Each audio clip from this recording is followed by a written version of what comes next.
gentlemen. In today's video, I wanted to unconceal my choice for my conceal carry holster, which I wear each and every single day. It is the Tier 1 concealed T1 Echo, which is sitting on my SIG Pre-320 M17. It is also custom made per my light, which is the Streamlight TLR1 HL, and fits into this holster perfectly. You can also customize the colors and outside options, and I'm going to be diving into all the details you need to know if you're thinking of ordering one of these for yourselves or you just need a holster in general, all the details of this one in particular. Without further ado, let's get started with saying I am in no way affiliated with Tier 1 Concealed. I have only placed this order with my own money, and I absolutely love it, and I want to get into the details of why that is. So, not sponsored whatsoever. Maybe in the future we will see. So let's talk about the holster in and of itself. It is made of a kydex material for my 3 o'clock strong side, where I am a righty, so that makes the most sense for me. And I am not appendix carrying at this time, maybe in the future. For now, I'm strong side carrying, and this fits very snugly and very comfortably for me. They do offer wedges depending on if you would need that, just to add a little bit of extra comfort.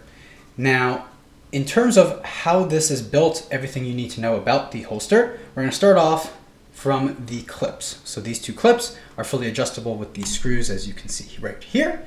So these can be moved up and down depending on the height preference, as well as tilt for the holster that you would want to get, so that you can angle the grip on your firearm as it is sitting in your waistband accordingly. The rest of the holster, right, is made of this one or two pieces of kydex, I should say. So this is the best way to see it. So right, you have one side, which is your inside side, and then you have your outside side, which essentially this would be showing to the public if for some reason you were not conceal carrying your holster. But this side is going to be against your flesh or undergarments, so you're not gonna have a problem there with anyone seeing this. Specifically, I went with the bright orange color over here as well as over here, just for accent reasons. And then for this, since it is sitting on my nightstand at night, I wanted to be able to see this if I needed to in pitch dark. So I went with a bright color on the outside. You can see that the outside is actually holding up really, really well. Doesn't seem to be any scratches on it, and that's because these are sitting effectively in my jeans or in my pants every day, and then this is sitting against the flesh. So these are actually well protected. The inside, however, does have a few scuff marks, such as this black spot I know you can see over there, and then on the inside, much harder to see, there's going to just be some scratches and other marks in terms of paint rubbing off. Now, I'm going to go ahead and show the firearm again. Firstly, let's just show that this is completely clear, no magazine, and there is nothing in the chamber, completely empty firearm. As you can see at the very top here, there is some scuff marks. It's actually rubbed off paint from the inside of the holster on the gun. Now, this does come off if I use some rubbing alcohol, but it just accumulates again and again and again, and that's why the scuff marks keep appearing inside of the holster.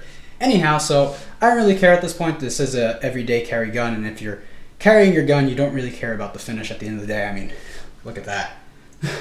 Let's refocus that just so you can see it.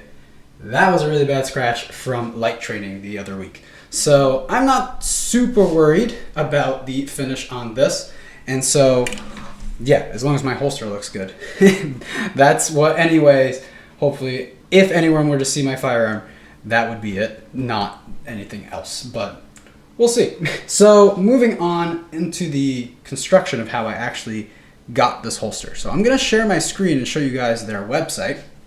As you can see here, they have a plethora of options, including appendix carry options. I think that's what they're most known for, and as you can see, their name is Tier 1 Concealed. So they, if anything in general, are looking more so for inside the waistband options, but they do offer outside the waistband as well if you are looking for something like that. So we're skipping all of the appendix options, but I do want to pay attention to the price. You can see here they mostly are way more expensive. I'm not too familiar with the other holsters. I am familiar with my T1 Echo, so that's the one we will be talking about today, is the dual clip option that just works really, really well for me. So in terms of customization, firstly, you would be choosing your dominant hand. In this case, I'm a righty, so that's what I'm gonna pick. And they have also a plethora of manufacturers and firearms available. So CZ, Glock, Beretta, they're going to custom make this per your choices over here. So in this case, I'm going to pick my SIG M17, and boom, the weapon light model then pops up over here, and I'm able to pick from the options down below.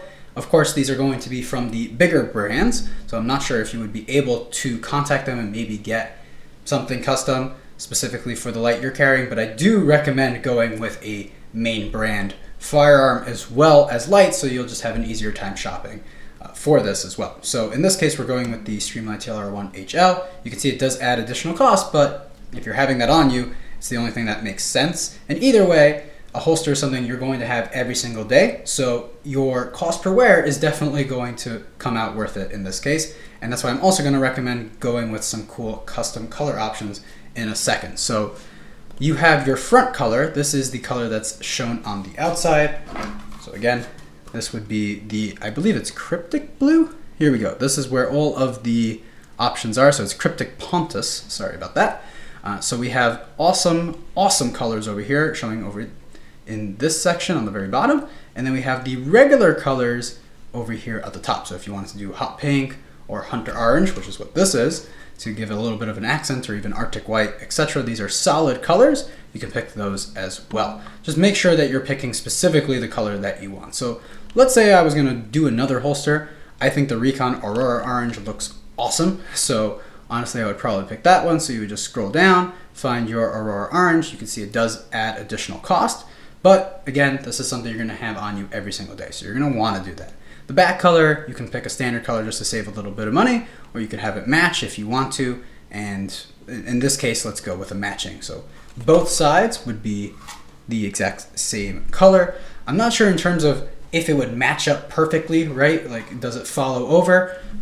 I'm sure they would do their best to make sure that it does happen, but I'm not familiar with that kind of circumstance.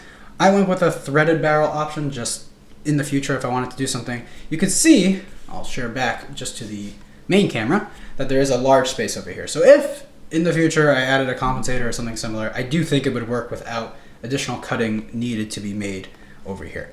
Moving on to the belt clip style, you have your regular options over here. You have your shock cord color, so if you wanted to pick, let's say, an accent color, or you can just go with the black or a purple, right? That might look interesting. I would go with the orange. That would be my recommendation for this specific build, but you could do something similar over here.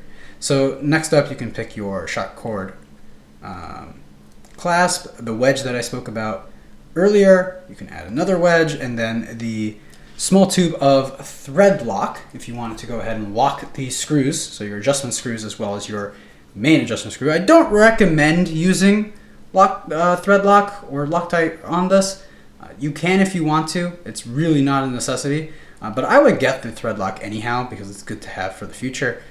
If you have it already, then don't worry about it. And of course, they have more information over here. So a little bit more so just about this specific holster when it comes to fitting my firearm. So the controls that I have over here, as you can see, this is my strong side. So this is facing away from me, and this safety is fully actuatable. Now this is not the safety I would be actually actuating when using my firearm from the holster. I would actually use the one on the inside here, which is blocked. Let's go ahead and flip this around so you can see this much better. Totally blocked right over there, and I cannot actuate that whatsoever. My mag release, on the other hand, I can actuate perfectly fine. So if I have a magazine in here and I'm fully holstered, just sitting down, I can actually pull up my magazine, change out my ammo if I wanted to, or something similar to that effect. The slide and everything is well locked, like because of the grip of what's happening here onto the light. I cannot manipulate just the slide or manipulate the grip or separate those two, which is exactly what you want in your holster. You don't want to be able to start changing the slide or anything like that to go out of battery. That's exactly what you're not looking to do. So if I really try to get in there, I could, but it's not going to fit properly in the holster anyhow. So when it's properly seated, right, the trigger guard is completely blocked. That is the number one most important thing that you want your holster to be. So you can see they do an excellent job of contouring, even though you have the light in there. So it has to be wide enough that you can fit your gun and the light in there. It has to also block the trigger guard completely. So I cannot, like, even if I can get somewhat of my finger in there, maybe my pinky, I can't actually get to the trigger. I can't pull that. So if we go ahead, put this off safe, again, firearm is completely clear. I'm gonna try my best. Nope, not gonna do it. Not gonna be able to get there. If your holster was something like this, where now there's a decent sized gap, I can even get in there with my pointer finger, pull the trigger. That would not be a fun day. So you wanna make sure that never actually happens to you. Now, moving on to, we talked about the controls. I do wanna talk about the one adjustment I had to make to the clips, which was to this clip, if I'm not mistaken, because when I put an optic onto my firearm, it actually did interfere with my belt. So when this would sit on my waistband, the belt would go right over here, and so my optic would hit the top of that and the gun would not properly fit into the holster. So in order to adjust that, what I did was just adjust the clip height so that effectively the belt can sit on there without interfering with the optic. So that was the only modification I did. It's not even a modification. You're meant to adjust the screws to how you see fit. I never cut anything off of the holster. I never had to, but if I wanted to, let's say just to be able to manipulate this safety like we spoke about, then I can always cut away the kydex right over here. But it does not interfere with my optic whatsoever. It most likely won't interfere with any other optics. This happens to be from SIG for a SIG.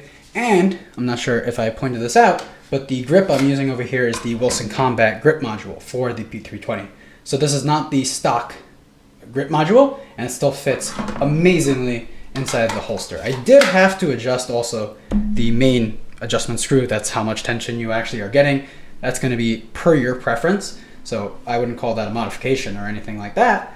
But I did have to modify it after changing out the grip module just to be, I believe, a little bit tighter because the grip module for Wilson Combat from Wilson Combat is a little bit slimmer compared to the stock one for the SIG P320. Hopefully I answered all of your questions today about Tier 1 concealed as well as this specific holster and their customization options. If you enjoyed this video, please hit the like button. We'd really appreciate it. Comment any questions you have down below. I'll be sure to give my best possible answer and do a little bit of research for you as well. And if you're new here, do subscribe. We are very, very close to 500 subscribers, and I have 2 awesome videos that are coming out very, very soon. They're mid being filmed / worked on, so really excited about those. Again, hope you enjoyed the video. Thank you so much for watching. Hope to see you in the next one.